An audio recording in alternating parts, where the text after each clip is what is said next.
Reverse method. This method is also to rearrange the data inside a sequence.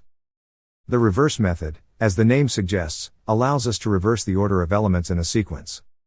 It is primarily used with arrays and lists, but it can be applied to any collection that implements the 𝗖𝗵Path interface.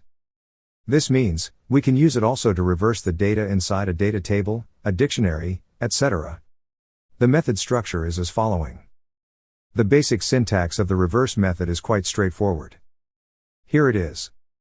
We only set the sequence we want to reverse, and then we use the method. So, there is no need to use a lambda expression or to define anything. Let's understand it using some examples for different data types.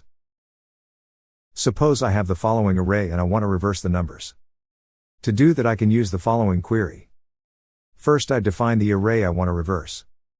After that I use the method. At the end I use toArray function, to convert the output to array type. The output will be the following array. As you see, the numbers are reversed. Very simple. Let's check another example about DataTable. I have the following table, which contains these 5 rows. To reverse the rows I can use the following query. I define the table, then I use the method. At the end I used copy to DataTable, to convert the output to DataTable. The output will be the following table.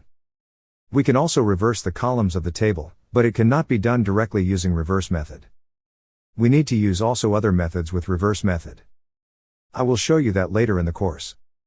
This is how to use reverse method to reverse the elements of a sequence. That's all you need to learn about this method for now.